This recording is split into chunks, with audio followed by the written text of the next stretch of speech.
And that's the good bit about woke. That is. And not that I don't know if they're really responsible for it. I mean, that generation, they did not do the heavy lifting. No, they didn't. No, that's one of their that's one of their issues or issues I have with them, is they don't study the past. No. So they don't understand in perspective what has been done, where we really are, what's important. Bill Maher isn't letting their woke stuff slide anymore, and neither should we. They act like they're fighting for progress, but they don't study the past and don't understand in perspective what has been done. Are they genuinely pushing for equality or just making up these oppressions? Having a lot of divorces. Because you have nothing to give away. Didn't work the other way around, because California says that the woman is entitled to the standard of living to which she has become accustomed, but the husband isn't. He provided the new standard of living, but he's not entitled to it. Answer me this, Professor Riddle. Okay, if we live in a patriarchy, and we certainly have in the past, I would argue in the past, it's getting better. Way better in that area. So, but in the past, we certainly did live in a patriarchy. Absolutely. Right. So, it's incomprehensible why. Well, what I mean is women have so much to contribute. Yes. The fact we've not been exploiting them by getting them to contribute their powers is so ridiculous. Oh, and it's only, a lot of these gender and racial areas have only sort of bubbled up into the consciousness of the vast majority of the country very recently. And that's the good bit about woke. That is. And not that I don't know if they're really responsible for it. I mean, that generation, they did not do the heavy lifting. No, they didn't. No, that's one of that's one of their issues or issues I have with them, is they don't study the past. No.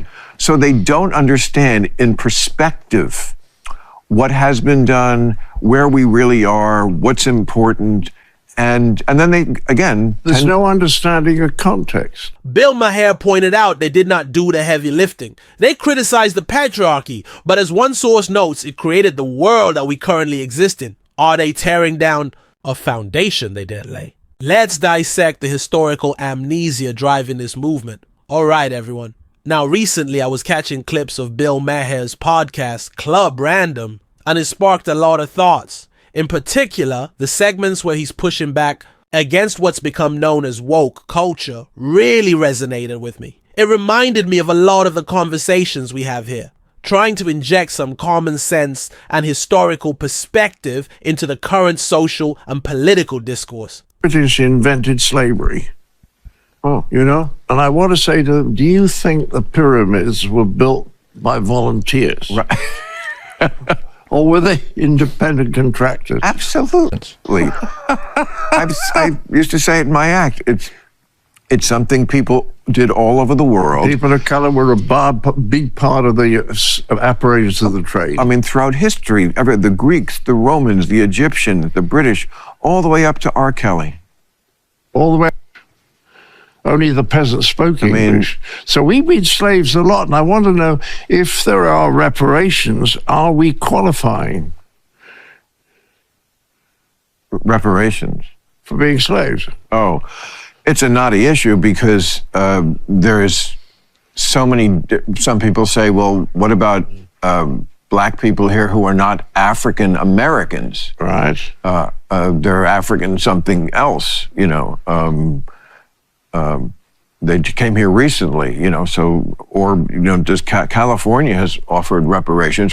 Seems like Bill Maher, regardless of his own political leanings, is hitting on something crucial. He's calling out the absurdity and, frankly, the historical ignorance that often fuels this woke ideology. You see these folks, particularly from a younger generation, who genuinely believe they're on the cutting edge of some new era of enlightenment, fighting battles that in many ways have already been won or were never really the widespread oppression they imagined. And this isn't to say that there haven't been injustices in the past.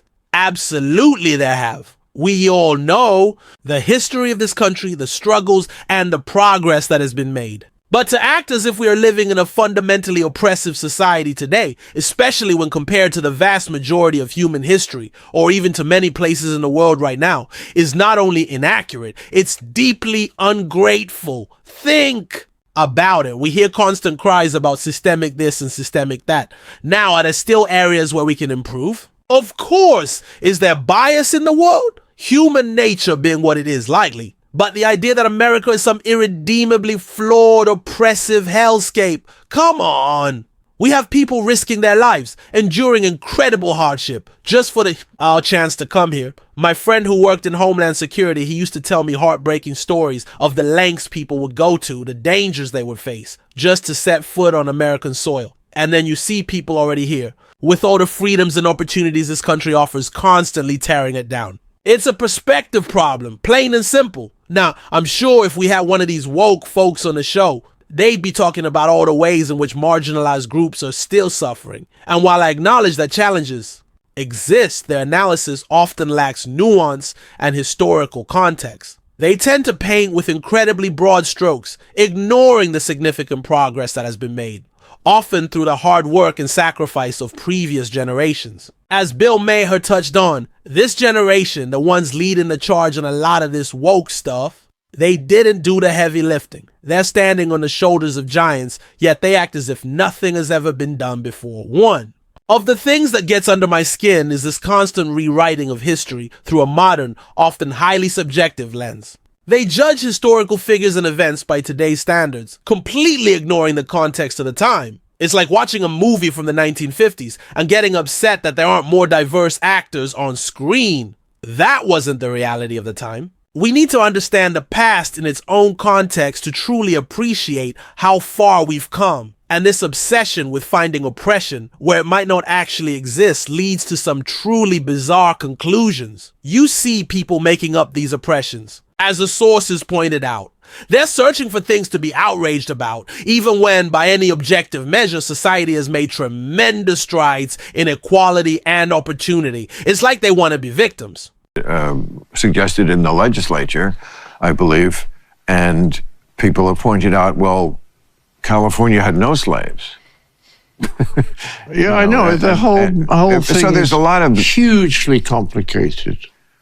Yeah, it's there are people who would say it is wrong just that we're talking about it because yes, which is a really dangerous type of censorship. Yeah, but it's totalitarianism. You mustn't mention this because you'll be in trouble. Well, it's a way to shut people up by saying, no, you're not qualified to speak on it. Yes, that's right. As if two white people can't speak about, because we don't have any lived experience. We're blind. We're just, it's like, but I will freely admit, yes, we are blinder. Yes. But that doesn't mean we're completely blind. And also, there's two ways you can not see something accurately. One is to be too far from it, which, yes, we are.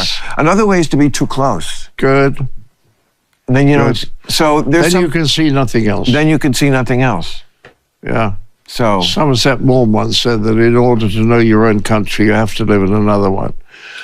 And you sure know that, huh? Oh, yeah. Well, I've been coming here since '64. Now, let's touch on this idea of the patriarchy. One of the excerpts we have here mentions how the patriarchy created the world we currently live in. And while it's a controversial statement, there's a certain truth to it when you look at history through a broad lens. For centuries, societies were structured in ways that limited women's roles, particularly in the public sphere. But to completely dismiss the advancements and innovations that occurred during those times simply because the power structures were different is intellectually dishonest. It's not about saying things were perfect, but about understanding the historical context in which progress, including the eventual push for women's rights, unfolded. And frankly, to act like the fight for women's fundamental rights hasn't largely been won in Western societies is just disingenuous. We have equal rights under the law, and women are excelling in every field imaginable. The issues that are being pushed today often feel more like manufactured grievances than genuine struggles for basic equality. This whole woke movement often feels like a way for people to feel like they're making progress or part of something important without actually understanding the historical struggles that led to the freedoms we enjoy today. They want to fight for something, anything, without grasping the context of what has already been achieved and what truly matters. And let's not even get started on the intolerance that often comes hand in hand with this woke ideology. If you dare to question any of their premises, if you don't toe the line on every single issue, you're immediately labeled as a bigot, a racist, a sexist. The list goes on. There's no room for nuance, no space for respectful disagreement. It's a form of intellectual bullying designed to shut down any dissenting voices. They act as if they have a monopoly on truth and morality, and anyone who disagrees is simply on the wrong side of history. What we need is less outrage and more understanding. Less virtue signaling and more genuine engagement with complex issues. Less tearing down our country and more appreciation for the freedoms and opportunities it provides. We need to learn from history, not try to erase or rewrite it to fit a current political agenda. Now I can imagine the pushback from the other side. They likely argue that we need to constantly be vigilant against any form of injustice, no matter how small it might seem. They talk about microaggressions and unconscious biases and a need for constant reevaluation of societal norms. And while I agree that we should always strive for a more just and equitable society, the approach of the woke left is often counterproductive. It creates division, fosters resentment, and ultimately distracts from addressing the real challenges we face. Instead of constantly looking for things to be offended by, perhaps we should focus on what unites us. Perhaps we should appreciate the progress we've made and work together in a spirit of mutual respect to address the remaining issues. Perhaps we should take a page out of Bill Maher's book and inject a healthy dose of common sense into these discussions. Ultimately, this isn't about going back to some imagined golden age. It's about having a realistic and historically informed perspective on the present. It's about recognizing the incredible opportunities we have in this country and working together to make it even better without succumbing to the divisive and often historically illiterate rhetoric of the woke left. So let me know what you think in the comments below. Are you seeing the same trend? Do you agree with Bill Maher's criticisms? Let's have a real conversation. And remember, here on the Black Coffee Podcast, we value respectful dialogue even when we disagree. Thanks for tuning in, and I'll catch you next time.